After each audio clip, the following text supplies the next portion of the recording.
Hey, and welcome to episode number 165 of The Brave Widow Show. Today I talk with Brad Morell, who's a licensed counselor and someone I connected with over TikTok. I've been hanging out on TikTok now. It's been a lot of fun, and I'm learning so much about TikTok and about what all goes on over there. So if this is how you found the podcast, welcome. And if you want to join me for some random live streams or things like that, you can follow me over on TikTok. This has been week 2 of the Brave Widow Academy, and we are just really having an amazing time. If you've been following me for a while, you know that Brave Widow has changed and evolved and adapted over these last almost 3 years, guys. It's almost the third birthday of Brave Widow, which is amazing. And we have grown. There's so much engagement and encouragement and pictures and people commenting on each other's stuff. And the fact that we have this group of dedicated people who are going to be spending the next 6 months together has just created this sense of camaraderie and connection that I have been working to be able to create. And I feel like we are finally there. We're never going to stop learning and growing. I'm always looking for ways to make Brave Widow easier on the technology side, easier for my students and my clients. And so I've done that as much as possible to send emails and to post in the app so that people can join without having to sign in, without having to go to multiple different places. We are making it as smooth and intuitive as possible, removing all the clunkiness out of trying to navigate the system.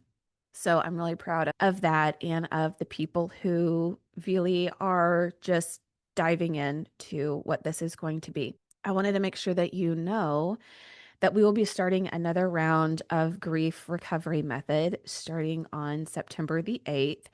It will be on Monday evenings. I'm still working out the times. It'll either be 4 to 6 p.m. Central Time or 5 to 7 p.m. Central Time. And I would love for you to join us. And normally I do this for my one-on-one coaching clients or for my academy students. And this time I'm going to have a couple extra spots for other people to join us. If you've listened to me for long, you know I love the grief recovery method. And not because it's some hyped up program, but because it was the first evidence-based grief recovery program in the world, which is amazing. Evidence-based means that it's been studied and reviewed and proven to help people in grief recovery. Now, it's an 8-week program whenever it's done as a group. And does going through grief recovery for 8 weeks mean that you're healed and life is perfect and you move on? No, of course not. But it does equip you with the tools to know how to navigate grief, to be able to free yourself from guilt, from regret, from all of the things that you wish you could still say, or maybe you have said in the past, but it wasn't acknowledged. It helps you heal from the hurt of things that might have happened in that relationship or even in your unmet hopes, dreams, and expectations for the future. So, whether you take it from me or not, I believe every human needs to take grief recovery method.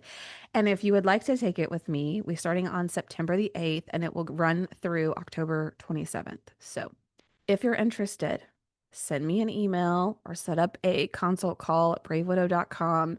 My email is emily@bravewidow.com, and I will give you more of all of the details of how you can join us. All right, let me introduce you to Brad. Brad is a licensed professional counselor, mental health service provider in Tennessee who specializes in grief.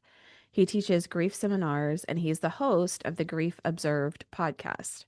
You can find him at griefobserved.com and some various social media handles, which I will put into the show notes for you. Brad was a gracious host and allowed me to come on his podcast recently, and we just decided to do a podcast swap. So You're going to be able to hear this episode, and then as well, I'm going to be sharing part of the episode from the Grief Observed podcast. All right, let's dive in. Brad, thank you for being willing to come on the show to share your story and your perspective on grief. I appreciate that. Yeah, thanks for having me. It's a pleasure to be on here. I know our audience would just love to know a little more about you and what you do and how you help other people. So I'd love for you to just introduce yourself and share that. Sure. And again, my name's Brad Morell. I'm a licensed professional counselor in Tennessee.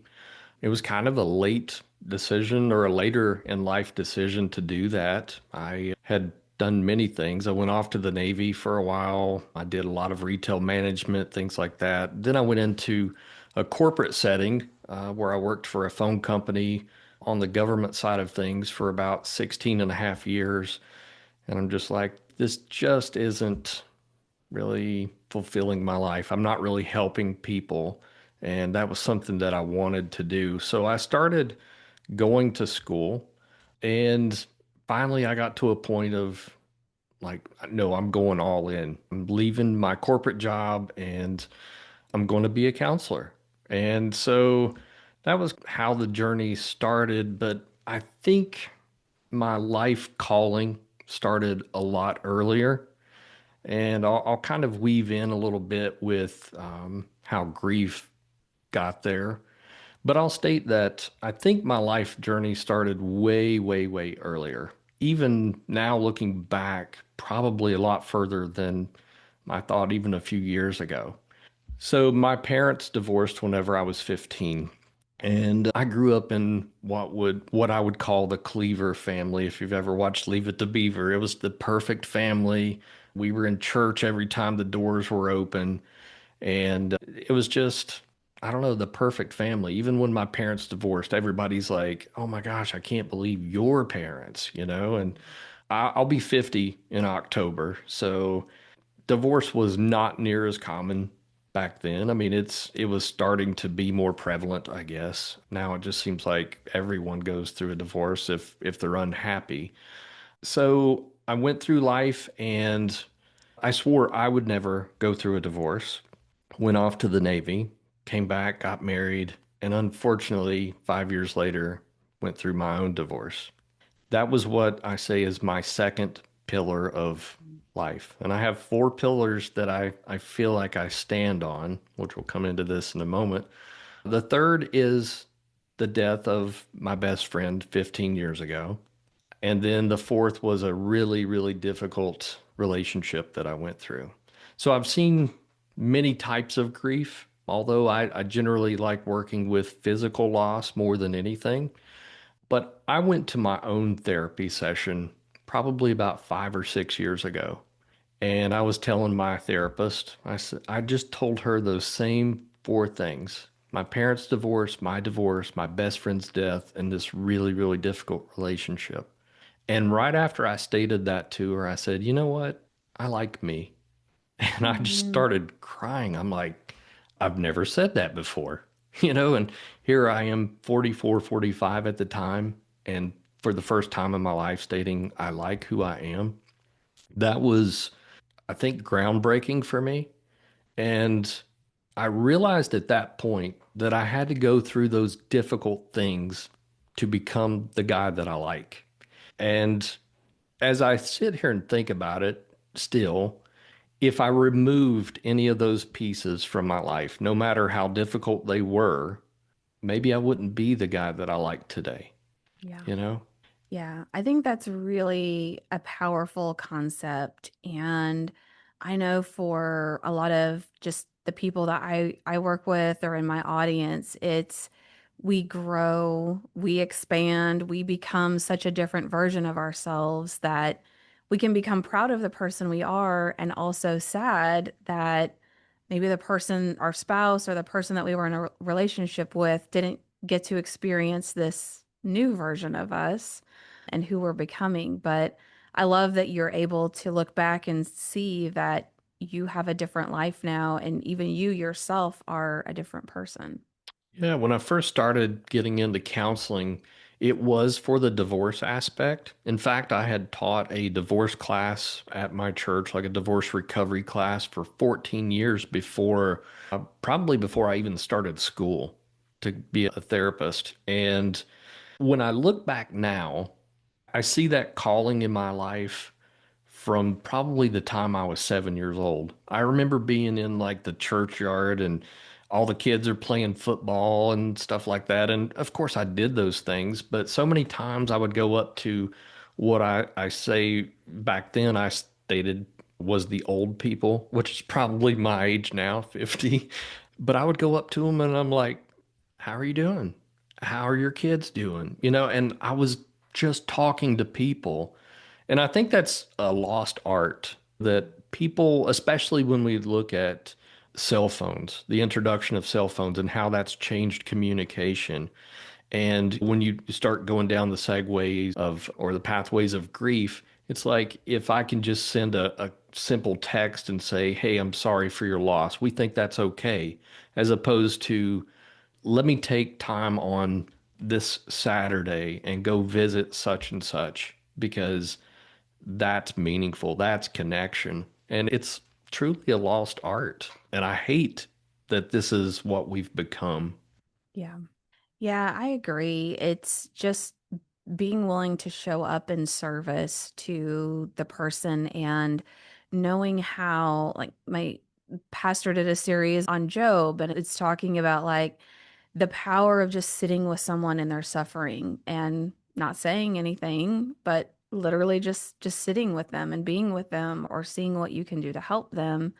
Now it's just a, if you need anything, let me know, or I can order you a meal or drop off a casserole, but it's not fully seeing and embracing that person in grief and showing up in service. Yeah. And I think one of the things that I've found most helpful is asking people what they need, as opposed to, I often speak about how we just show up and we do have the casserole ready, right? We probably have three or four in the freezer just waiting for that next call, like, okay, I've got your casserole. But maybe asking, what do you need right now? Or what can I be for you right now? I think that's some of the best questions we can ask people who are going through grief, because maybe they need something like their yard mowed. Maybe they need someone just to sit with them and listen and witness what they're going through. So many times we impose what we feel on other people. If I had lost my spouse, this is what I would want. This is what I would need, as opposed to just asking. Yeah. Yeah, I definitely see that. And so often when we say, let me know if you need anything, we're actually putting the burden on that person to tell us. And Yes. when you're grieving, you're not thinking clearly a lot of times, and you may not even know what it is that you need. So just being able to ask that other person specifics or to offer what you know it takes to run a house, mowing the lawn, picking up groceries, doing laundry, cleaning the house, like just being able to put that specific offer of help out there can really go a long way. Yeah. So, Brad, I'm curious of someone who it sounds like you had a career history of things that are very physical, like very hands-on, being in the Navy, I think you said, and doing some of those other things. Like, that's not a mental health, we care about your emotions, typical type of environment. So, when you decided, like, oh, I want to learn how to become a counselor, I want to make a switch in what I'm doing in my career, what kind of helped you take that leap and how did people react to that? Well, here's something that a lot of therapists probably won't tell you. I think all of us get into this field to either figure out ourselves or our family, because I always state our family, we want to believe that it's the best family in the world. Sometimes maybe people believe the worst of their families, but the truth is family dysfunction runs from 1 to 10, not 0 to 10. We all have some level of dysfunction. Whenever I was in the Navy, I started going through some really, really tough times, some depression. I started having panic disorder really badly. And that is one of the drivers also for getting into mental health. It was the first time that I was away from home, experiencing new things, having a lot of stressors that I just never imagined. And I think that's when I started paying attention to mental health. And I know that you have some widowers now out there. And I think kudos to them because a lot of men are really afraid to seek out mental health. I've seen that tide change a lot through COVID.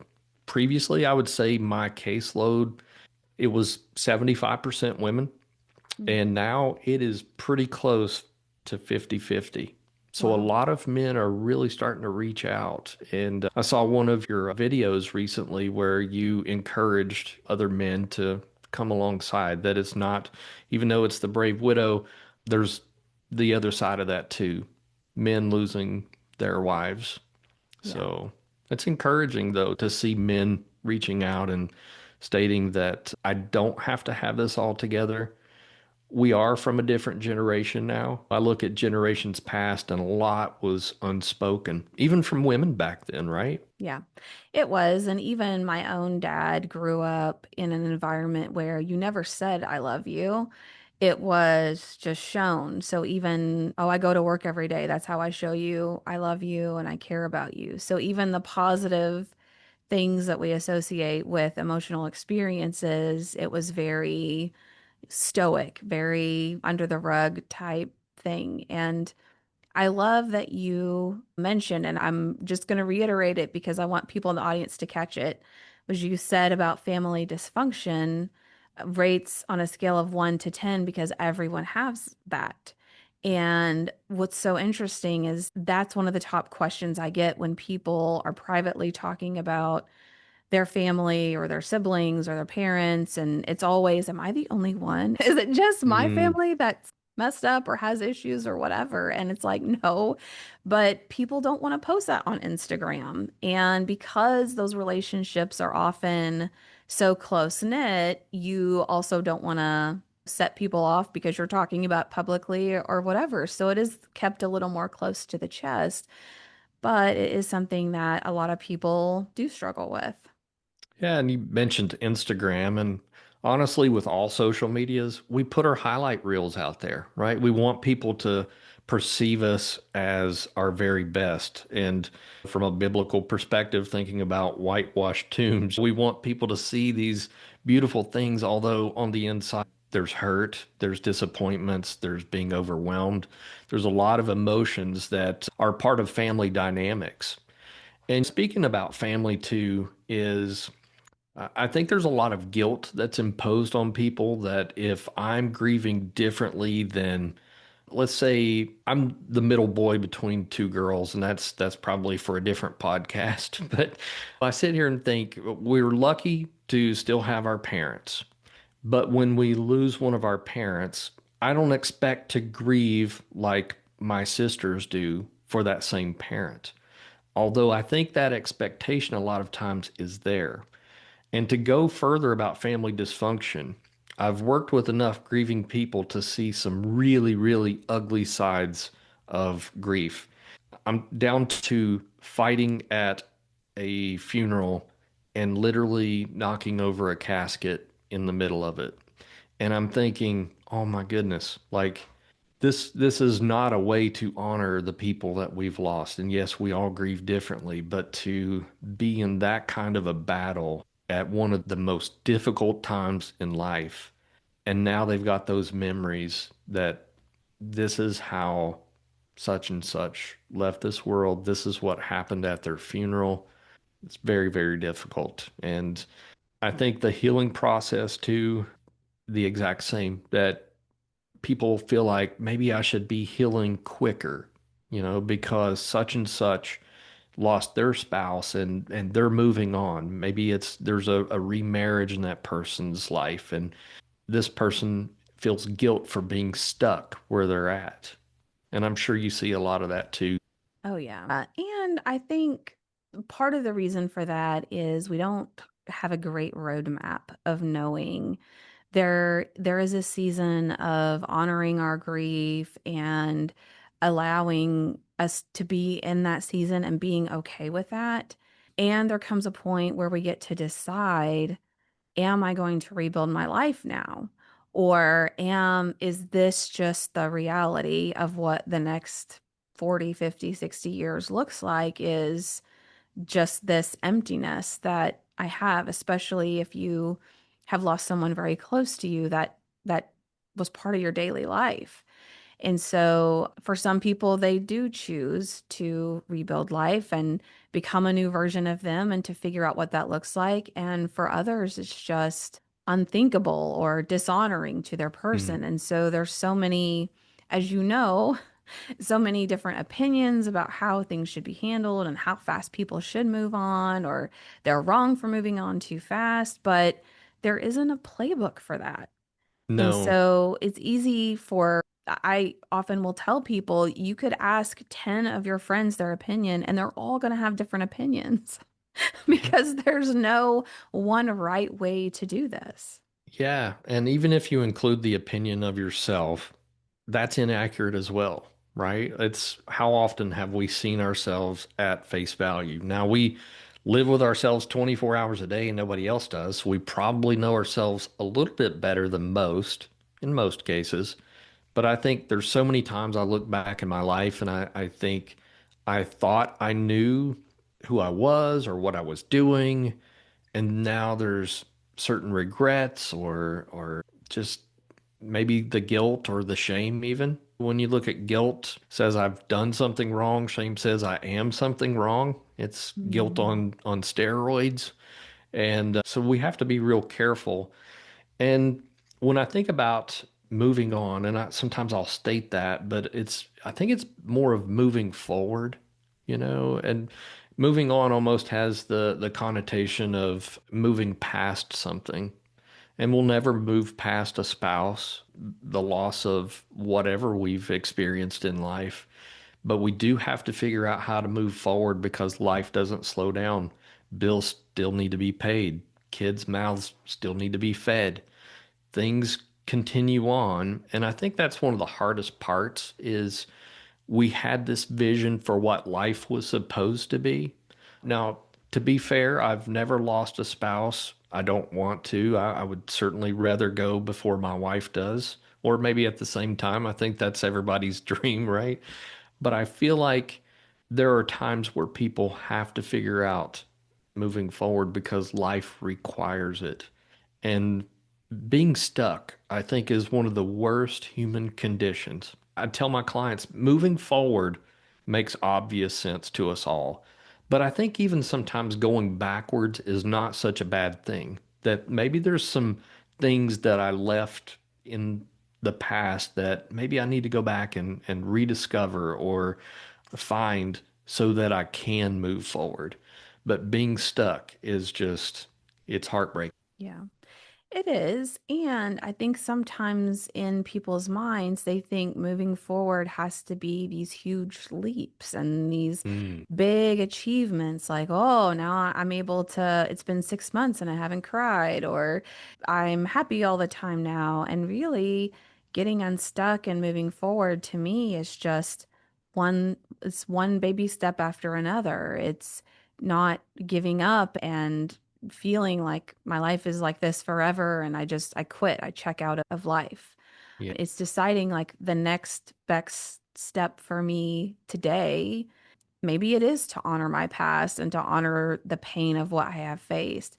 Maybe it's to meal prep for the week. Maybe it's just could be one small step that's helping to take you forward and discover what life could be like in the future. Yeah, I had someone actually reach out last night on social media and told me she had lost her spouse and that she hated her job, but she just didn't know how to move forward.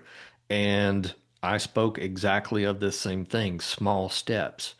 I don't know if you've heard of Kaizen. A lot of things in the corporate world will go around this. It sounds like a Buddhist principle. It's not. It's made of two Japanese words.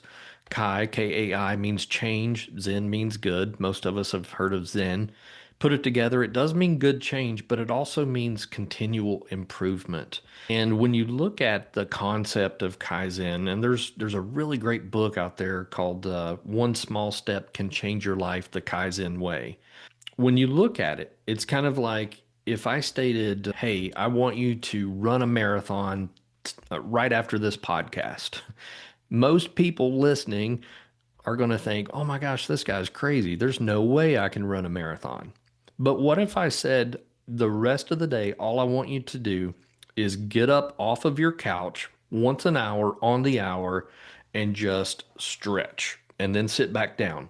Most of us would say, okay, yeah, I can do that. That's your small step. And maybe you will get to the marathon later on. But what happens is our brains love repetition. So pretty soon, whenever we get up off the couch every hour, we're gonna get bored of that. And it's like, okay, yes, I've got that concept down. I need something more. So it actually brings us to a deeper hunger to start reaching out. But I think one of the hardest things is like getting out of bed. If that is your one step today and that's all you can do, then get out of bed, go take a shower and put your pajamas back on and go back to bed. Pretty soon, if you keep that up, you're going to be like, you know what? Maybe today I want to fix some breakfast after I get out of the shower and then I'll go back to bed. And that's okay. You're starting to build on what you've previously done. And it is those small steps. To go back to this post that this woman left me on social media, I told her that maybe today your small step is actually just finding the old resume. That's it. That doesn't require much. Maybe tomorrow is how do I brush up this resume? And then the third day, maybe today I'm just going to make a phone call or maybe search Indeed or something like that for what available jobs. You don't have to hit a home run every day, especially after loss.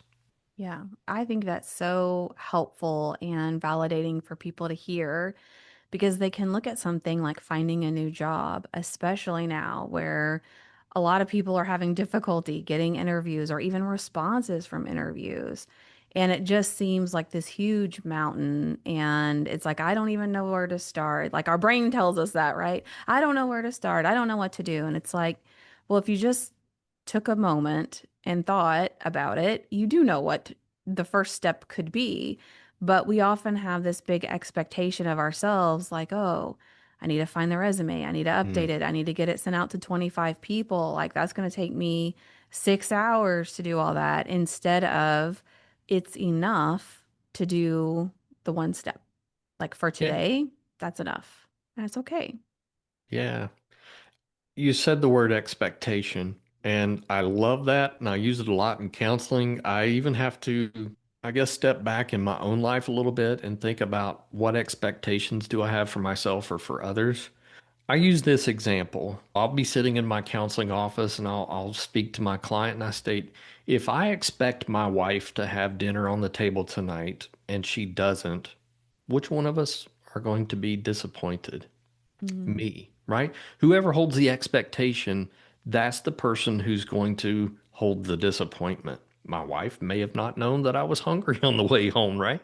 But if I have a hope or a wish, it sets a different mindset to things that I can hope that she has dinner on the table tonight. And if she doesn't, guess what?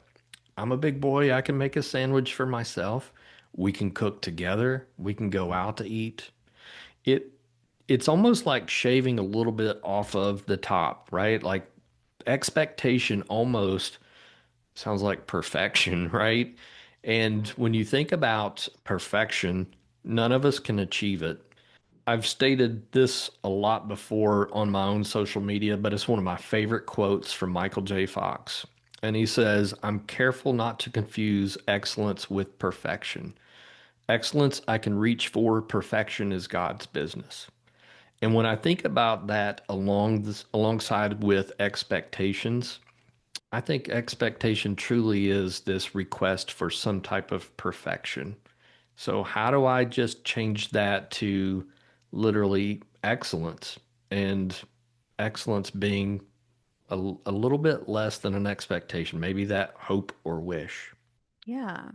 Yeah, and I think we can have all kinds of expectations and how we thought family and friends were going to show up for us and Hmm. how we thought the grieving process was going to be, or even, oh, I thought I would be better by now, or I thought this was going to be different. And one of the points you mentioned earlier was about just unmet expectations and hopes and dreams we had for the future that now are never going to happen. It's like, Mm. one of the best analogies I heard was on Dr. John Deloney's podcast was a lot of times when we have a moment happen, like we get married or we have a baby or there's a milestone in our life, our brain like projects a movie and we're like, oh, it's going to be like this. When I'm a parent, I'm going to be the perfect parent. My child's going to love me. It's going to look like this. Or when I'm married, my wife's going to have dinner on the table every night. It's going to be amazing. Like we have this vision, but we don't tell people about it. Like we don't tell our wife, like, oh, this is what I'm thinking.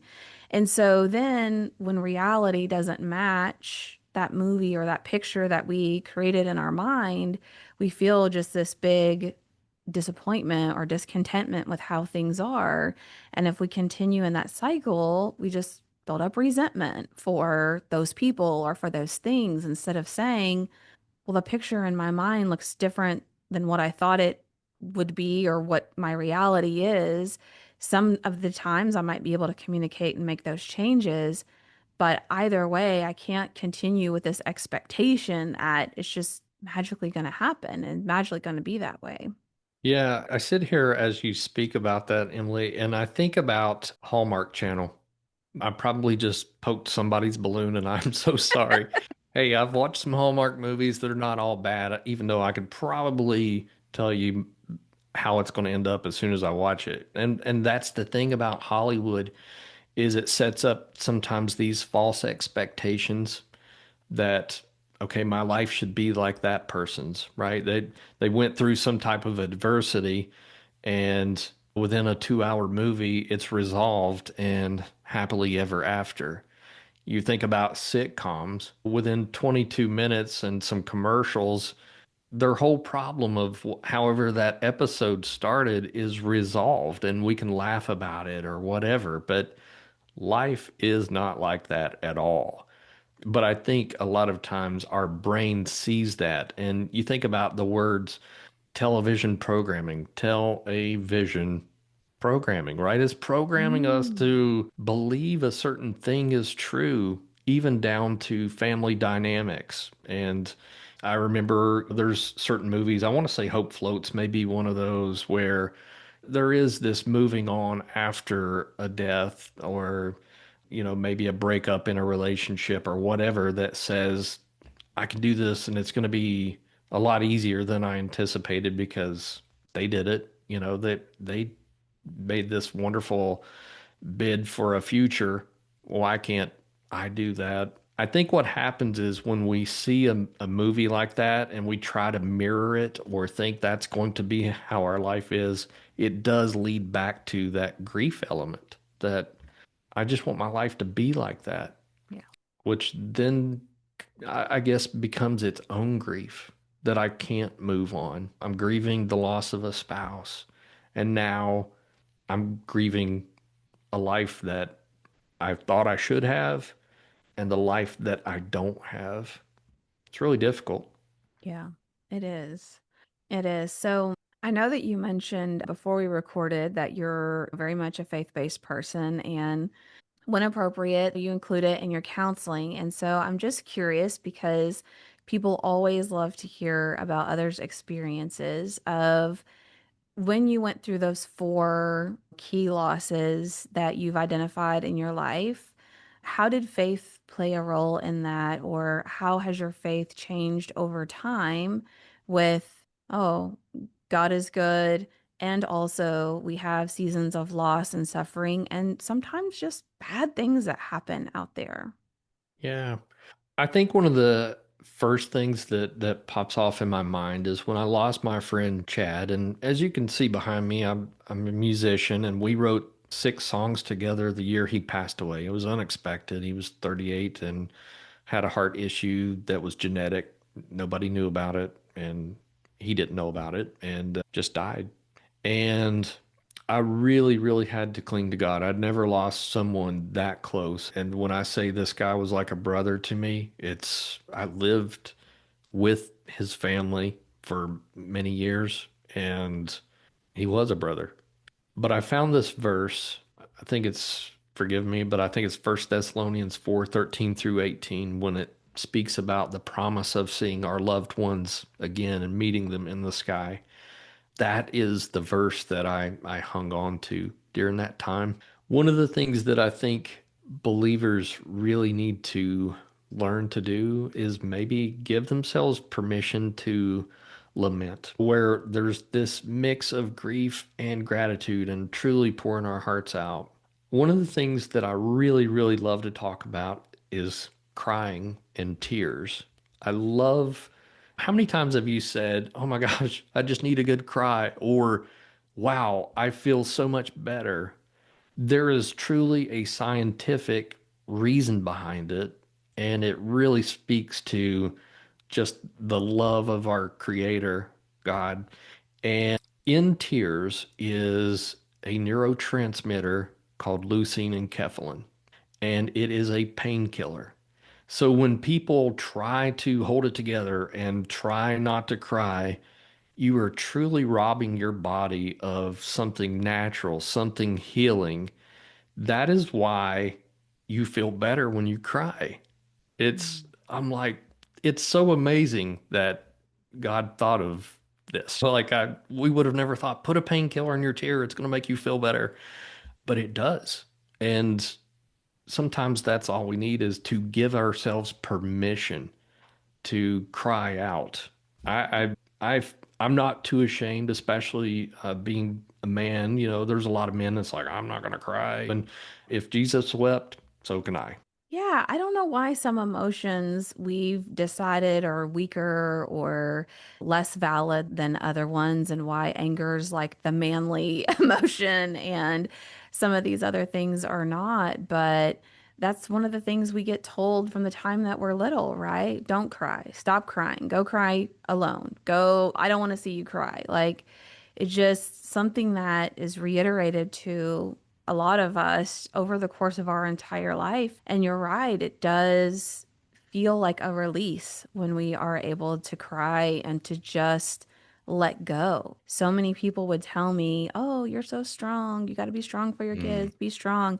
And I'm like, I really just wish one person would say, for the next 5 minutes, you don't have to be strong for me.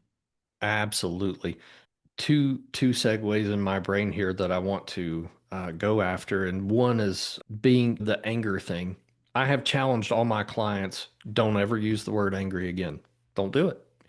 Find out what it is behind the anger that you're really, what's the real problem? Anger is what we see. It's the red face. It's the saying things we regret. It's the actions that we take, but what's behind it? Maybe I'm overwhelmed.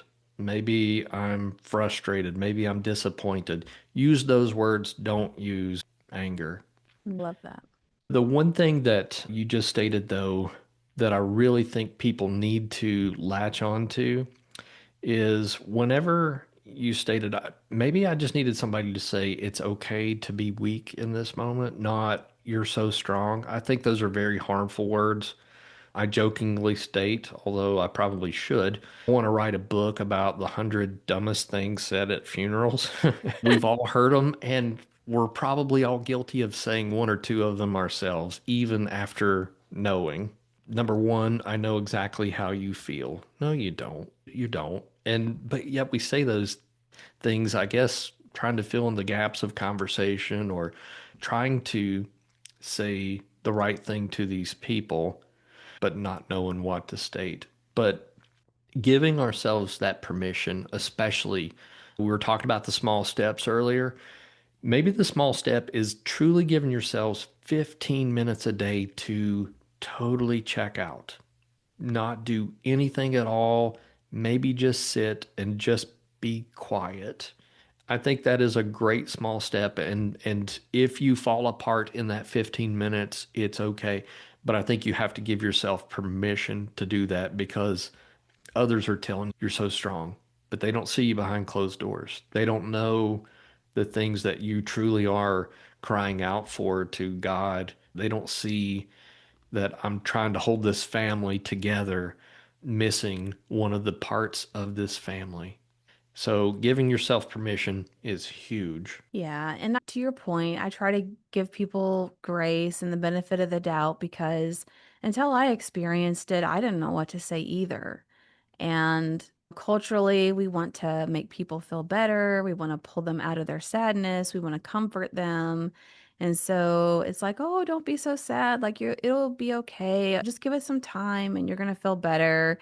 Trying to like help people feel better when really sometimes what they need is just to be seen and heard as they are. So I love Yeah. that. Brad, any last words of wisdom or things that, you would share that you have seen that have been just really help you or helped other people through grief?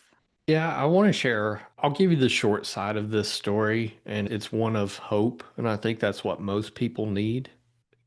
This is partially not great, so just hang in there with me through this story. There is a moral to it. In 1957, this guy, Kurt Richter, psychologist, created this study, and the study will never be replicated because there's cruelty involved. But he wanted to see how long it would take for a rat to drown. Turns out it was 15 minutes, roughly 15, 16 minutes. Then he said, and that was wild rats. He wanted to see what does a domesticated rat, how long will it take? And surprisingly, it took over 60 hours. And it was because it had been shown love. And we learned a lot from this study. I would encourage people to go read the full study. And again, I know it seems cruel and it is cruel, but we did learn that when there's hope involved, that somebody loves me, somebody will rescue me, we do keep swimming longer, right? It's kind of like Dory from Finding Nemo, just keep swimming. So I do encourage all your listeners to just keep swimming, find hope, go to places that offer you hope. So many times we feel locked in other situations in our lives, and maybe this is a time to recreate or revamp your life. You didn't ask to be here, but you do have a choice in what that future looks like. So go to the places where you can find hope. I love that. So well said. If people want to work with you, if people want to listen to your podcast, where can they find you? What's the best way to reach out to you? What would you suggest? Sure. As far as people working with me, I'm licensed in Tennessee. I can work with anybody in Tennessee, even via telehealth. That likely will change by the end of the year. There's something called the Counseling Compact where they're really opening up the doors for therapists to where we can counsel in. There's probably about 35 states that have signed this compact. So that will occur eventually. I don't know all the ins and outs, but for now, I would say come to my podcast as well. I appreciate you offering me the opportunity to speak about it. It's Grief Observed Podcast. And also, if you want to tell your story, I offer that to anyone that wants to come on and speak of their story, basically about the person that who they were, who they lost, and what is their grief story. And I've seen people in early stages of grief, I've seen people in later stages of grief. But yeah, Grief Observed podcast. You can go to my website, which is just griefobserved.com. It'll lead you over to the podcast. It'll show you more about what I do professionally. I also do grief seminars, somewhat willing to travel within reason to do those. I generally do those at churches, like for a full day, like a 9 to 3 on a Saturday or something like that. But grief is my passion. I do counsel people for all sorts of reasons, but grief, it takes one major loss and then it changes who we are. And I think maybe that's the last thing I'll state is I found my passion through the hardest part of my life. I was going to be a therapist, but when I lost my best friend, that's what gave me the drive and love to help people through these tough times and grief. Well, I love that. And I think it's definitely needed. Grief recovery method teaches everyone's experienced grief and loss at some point in their life, but we don't have what seems like a lot of great resources out there at times. So thank you for Yeah. sharing that. And I'll put all the links to your website and your podcast and your socials in the show notes. So for those of you who aren't able to stop right now and go check it out, you can look at those later and get connected with Brad. So, Brad, thank you again for coming and Thank sharing you. your story and your insights with us. Thanks. If you're tired of feeling lost, lonely, and second guessing every decision, my coaching program is meant for you. I help clients find clarity, create real connection, and build confidence up for good. Inside the Brave Widow coaching program, you'll learn real tools that you'll be able to use for a lifetime. If you're ready for the next step, go to bravewidow.com to book a consult. It's free, it's no pressure, and it can be your brave next step to healing your heart and building a life you love again. Go to bravewidow.com today to book your consult.